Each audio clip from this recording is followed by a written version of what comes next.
మందుల సామ్యాల్ గారు 2 నిమిషాలు.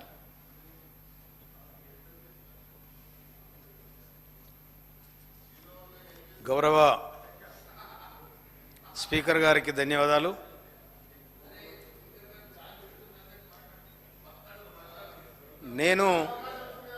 నేను స్వయాన రైతు. నాకు సొంతం 5 ఎకరాలు ఉంది. 25 ఎకరాల కౌలు తీసుకొని నేను కారుకు 150 పుట్ల ఒడ్డు పట్టిస్తున్నాను. నేను ఈరోజు కూడా నాటుపెట్టాను 30 ఎకరాలు. ఈ ప్రాజెక్టులపై కానీ నదులపై కానీ ఉన్న నీళ్ళ మీద నాకు పూర్తి స్థాయిలో అవగాహన ఉంది. ఆ రైతుకు నీళ్ళు ఏ విధంగా అవసరం పడుతుందో నాకు తెలుసు. తర్వాత మొన్న జరిగిన ఎన్నికలల్లో మొత్తం వాళ్ళు ఏటిగడ్డలో చూసినారు, కానీ నేను మాత్రం ఏటికి ఆ ఇసుక కింద ఉన్న నీళ్ళని చూసిన. నేను వాళ్ళ ఇసుకను చూసినారు, నేనే ఇసుక కింద ఉన్న నీళ్ళని చూసిన. అందుకని నేను ఎన్నికల సందర్భంగా చెప్పిన, ఇసుక ఇవ్వడం తీసుకపోతే బొందబెడత కొడుక అని చెప్పిన. ఇంకొక మాట, కాళేశ్వరం దగ్గర కాళేశ్వరం అనే ఒక రైతు గుండె మీద కేసీఆర్, హరీష్ రావు ఇద్దరు కలిసి గుణపందించారు. ఆ గుండె మీద, కాళేశ్వరం అనే గుండె మీద రైతుకు, తెలంగాణ రైతు గుండె మీద గడ్డపరది చర్యలు మొత్తం సర్వనాశనం చేసి దోపిడీ చేశారు. మామూలు కాదు ఇది. వాళ్ళు మొత్తం తెలంగాణ ఆలోచిస్తారు. ఎక్కడ లాభం వస్తుంది సూర్యారే హరీష్ చెప్పురా అని అంటారు. అరే గిట్లు వస్తాయి మామని ఆయన అంటారు. ఈ విధంగా ప్లాన్ చేసుకొని సర్వనాశనం చేశారు. జరాగు, నువ్వు కూడా పొత్తే ఉండాలి జరాగు. తర్వాత ఈ విధంగా కాళేశ్వరాన్ని ఖతం చేసిర్రు. ఇక ప్రజలను కూడా ఆగం చేసిర్రు. ఒక మాట చెప్తున్నా స్పీకర్ గారు, గౌరవ స్పీకర్ గారికి, జరాగు, నేను పుట్టుకతోనున్నా, మీరు ఇవ్వలేరల్లా. నేను మొదటి నుంచి ఉన్నా, నాకు తెలుసు అది. ఒక మాట జరా, పద్మశాలి సోదరులు ఊరవతల ఈ రంగులొచ్చడానికి ఒక తొట్లు పెట్టుకున్నారు. తొట్లు పెట్టుకుంటే ఊరవతల ఉన్న నక్కల గుంపులకు వెళ్ళి ఒక నక్క వచ్చి అలా దొరికింది. ఇలా దొరికి తరక రంగు మారింది. రంగు మారి మళ్ళా నక్కలలో పోయింది. నక్కలలో పోయి ఏమన్నది, నేను రాజును రా అన్నది. అనేసరికి నువ్వేటి రాజు అవుతావు అని వాళ్ళు కూడా పొద్దుదాకా ఆలోచించారు. ఈ నక్కలు ఏం తింటాయి, రేగ్గాయలు రేలకాయలు తింటాయి. అవి సాయంత్రం వచ్చేసరికి అక్కడ ఊలు వస్తుంది. ఇది ఇట్లా రాకపోతే మాత్రం ఇది దొర, ఇది రాజు. కనుక ఇది అయిందనుకో, మనలాగా అయిందనుకో, ఇది మనదనుకోరు. కనుక ప్రజారాజ్యంలా, ప్రజాస్వామ్యంలో ఎవడు రాజు కాదు. ఇది ప్రజాస్వామ్యం. రాజులు అనుకొని విర్రబీగి ప్రజాధనాన్ని కొల్లగొట్టి ప్రజలను బానిసలు చేస్తే ప్రజలు తిరుగుబాటు అయింది. అందుకనే ఇప్పుడు కూడా మీ వెనక అంగి జరిగింది, కానీ ముంగడ చూసుకొని మురుస్తున్నారు. మీరు వెనక అంగి జరిగింది, వెనక జనం చూస్తున్నారు, మీ ముంగడ చూసుకొని మురుస్తా ఉన్నారు. తర్వాత మా నియోజకవర్గానికి సంబంధించి ఒక్క మాట, మా బురాది గారి కాల్వ, దానికి 270 కోట్ల రూపాయలు తీసుకున్నారు. గింత గెలగిచ్చారు, ఎక్కడ పోయినా పైసా తెలియదు. అది 98 కిలోమీటర్లు ప్రయాణం చేస్తే అది 60 కిలోమీటర్లు పూర్తయింది.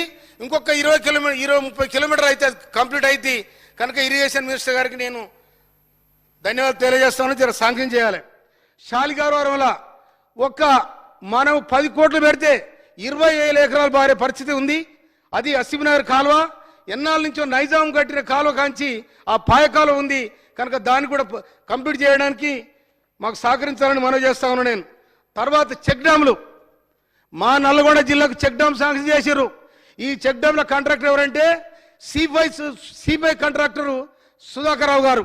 వాళ్ళెవరు, వాళ్ళ చుట్టాలు. మొత్తం యాదగిరిగుట్ట కాంట్రాక్ట్ వాళ్ళే, దాని చుట్టూ ఉన్న రోడ్లన్నీ వాళ్ళే, చెక్ డ్యాములు వాళ్ళే, సర్వం వాళ్ళదే. మొత్తం చెక్ డ్యామ్ కడితే మొత్తం కొట్టుకపోయినాయి. నా ఊర్లో కూడా చెక్ డ్యామ్ కొట్టుకపోయింది. అందుకోసమనే దాని మీద పూర్తి స్థాయిలో ఎంక్వైరీ చేయాలి.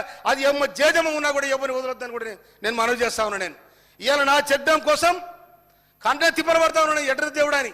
ఇలా మా సీ గారిని వారిని ఈయన్ని బదిలాడుతా ఉన్నా. ఈ ఆనక ఎండకాలం పోతే మళ్ళీ సీజన్ వస్తుంది, అది కాదని ఇప్పుడు 3 సార్లు మునిగిపోయింది.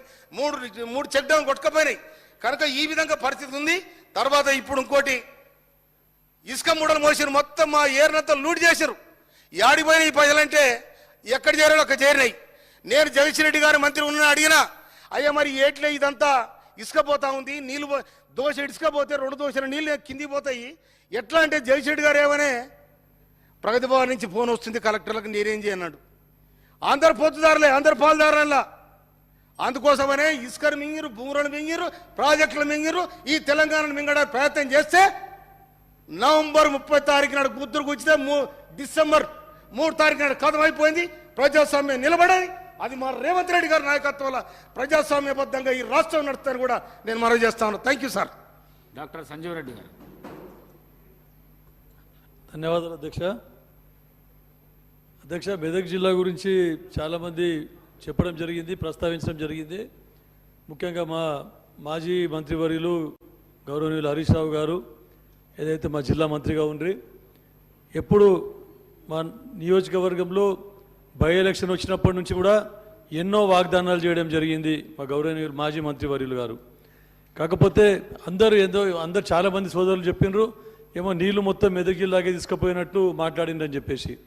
కాకపోతే మాకు బాగా గుర్తుంది అధ్యక్ష, సింగూరు ఎప్పుడు కూడా ఎండిపోయిందంటే కేవలం 2 సార్లు ఎండిపోయింది మాంజీరా నది. దాంట్లో కేవలం గత పాలకుల తప్పిదం వలన ఒకసారి జీవో లేకుండా మొత్తం 18 టీఎంసీల నీళ్లను మొత్తం మిడ్మానేరుకు తీసుకొని పోయి సిద్దిపేట, గజ్వెల్, సిరిసిల్లకి వాళ్ళకే ఇవ్వడం జరిగిందని చెప్తా ఉన్నాను అధ్యక్ష.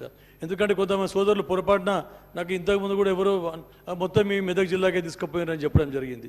కానీ మాకు నారాయణఖేడ్ నియోజకవర్గం, అందోల్, జైరాబాద్ అన్ని నియోజకవర్గాలకు కూడా అప్పుడు నష్టం కలిగించడం జరిగింది అధ్యక్ష. ఎందుకంటే నేను డీప్గా పోకుండా దీంట్లో కొన్ని కాళేశ్వరం ప్రాజెక్టు తప్పిదాల గురించి పోకుండా కేవలం నా నియోజకవర్గానికి పరిమితం అవుతాను. అయితే లాస్ట్కు 2015లో చెప్పిన వాగ్దానం ప్రకారం మొత్తం గోదావరి నీళ్ళు తీసుకొచ్చి మేము మీకు పాదాలు తడుపుతామని చెప్పినారు. కానీ కేవలం మొన్న ఎలక్షన్ల ముందర 2 సంవత్సరాల క్రితం కేసీఆర్ గారు వచ్చి పునాది వేయడం జరిగింది. దాని తర్వాత సంవత్సరంన్నరకి మళ్ళీ గౌరవనీయులు మాజీ మంత్రివర్యులు మళ్ళీ వచ్చి ఇంకొకసారి దానికి పూజ చేయడం జరిగింది సార్. అయితే ముఖ్యంగా ఈ కాళేశ్వరం గురించి ఎక్కువ చెప్పదలుచుకోలేదు. ఎందుకంటే నా నియోజకవర్గంలో మళ్ళీ ఈ బసవేశ్వర సంగమేశ్వర ప్రాజెక్ట్ అని కాళేశ్వరంలో భాగంగా 17th ప్యాకేజ్ నెంబర్ 17 ఏదైతే ఉందో సింగూరుకు తీసుకురావడం జరిగింది. లాస్ట్లో చివరిగా ఆయకట్టు మాది నారాయణఖేడ్ నియోజకవర్గానికి 1,00,000 ఎకరాలకు మొత్తం నీళ్ళు ఇస్తా అని చెప్పేసి 1,600 కోట్లు శాంక్షన్ చేస్తామని చెప్పడం జరిగింది. కాకపోతే ఈ కాళేశ్వరం ప్రాజెక్టు ఏదైతే మేడిగడ్డ కుంగిపోయి కాళేశ్వరం ప్రాజెక్టే ప్రశ్నార్థకంగా మారింది. మరి ఇంకా మిగిలిన ఆయకట్టు, మిగిలిన ప్రాజెక్టులు అసలు సర్వైవ్ అవుతాయా అని చెప్పేసి, వయబిలిటీ ఉందా లేదా అని చెప్పేసి ఈ సభ దృష్టికి తీసుకొస్తా ఉన్నాను. ముఖ్యంగా అన్ని ఏ నిధులు చూసినా కూడాను మొత్తం అన్నీ వాళ్ళే తీసుకొని పోయినరు అధ్యక్ష. కేవలం సిద్దిపేట, సిరిసిల్ల, గజ్వేల్కు వాళ్ళే తీసుకొని పోయినరు. మా నారాయణఖేడ్ నియోజకవర్గం ఏదైతే ఉందో చాలా వెనుకబడ్డ ప్రాంతం.